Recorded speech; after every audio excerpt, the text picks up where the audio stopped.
Orlando, the terror attack on a gay nightclub. Right now, at least 20 are dead, maybe more. The shooter also dead. Police say that he was well prepared. He was organized. They do not believe that he was from the area. More than 40 have been taken to a local hospital.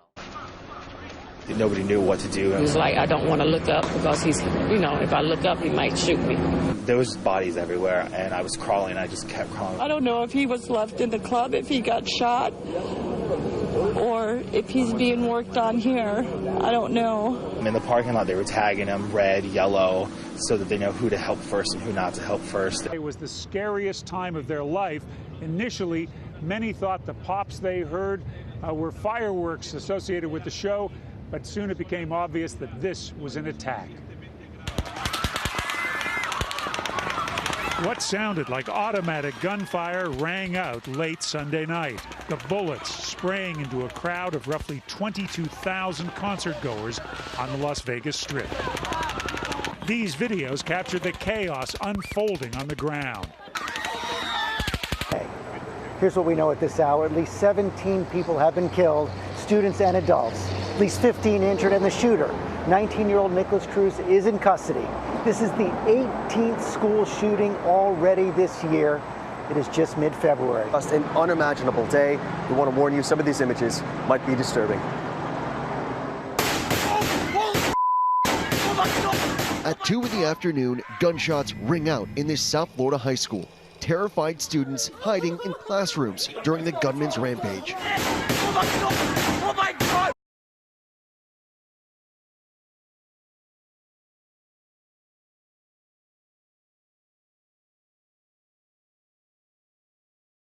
This massacre is therefore a further reminder of how easy it is for someone to get their hands on a weapon that lets them shoot people in a school, or in a house of worship, or a movie theater, or in a nightclub.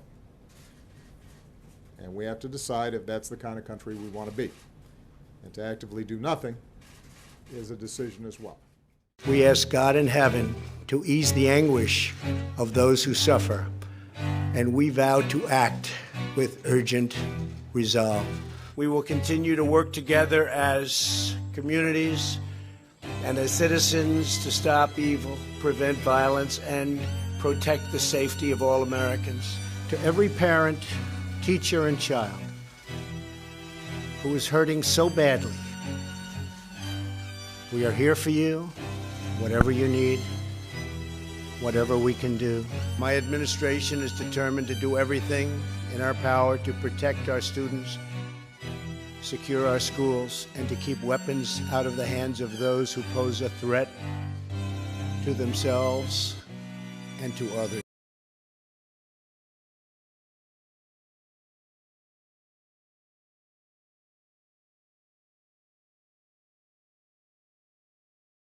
There have been more mass shootings in the U.S. than days this year. That's according to data from the Gun Violence Archive, a nonprofit organization which tracks mass shootings in the U.S. The organization says there have been 255 mass shootings in the U.S. this year. Well, President Trump called for a crackdown on violent video games and mental health reform. Do you agree with the president that changes in those two areas are needed to prevent gun violence? Well, what we turn to at The Trace is what the research would say. And what the research says is that the U.S. does not have more mental illness than other countries. And in fact, it doesn't have more video game fans than other countries. Time and talk to you a little bit how I would normally blog about. So we saw some clips from the news cycle and how they really focused on the gunman and also showing scenes like trauma porn and how that really just grows the sensationalism of the gun violence and how it's kind of like an event in our society more than a tragedy because they just want to focus on what's going to get the most views in their news.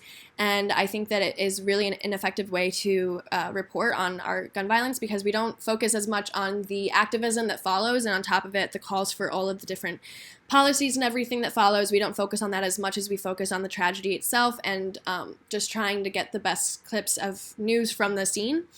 On top of it, we also saw some clips from politicians and how they've reacted and whether they call for thoughts and prayers or they call for policy change. It doesn't seem like a lot of the action is being done in the government, and the action that has been done, especially in 2018, we saw some clips from the 2019 news cycle, and how it has not really affected the gun violence levels, how we still really are struggling in our country with massive amounts of mass shootings. And just how maybe if we changed it and focused more of our news cycle on continuing to focus on gun violence activism and bringing light on the victims and how it's really affecting people and their day-to-day lives after the shootings, instead of just focusing on the shootings and the scenes themselves, then we could just grow a culture more of understanding how it affects people's lives and how it affects them far after the shooting.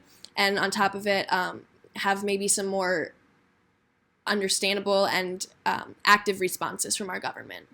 My vlog about our social cause, and I hope that you guys stay active in our gun violence activism and just remember to vote next year.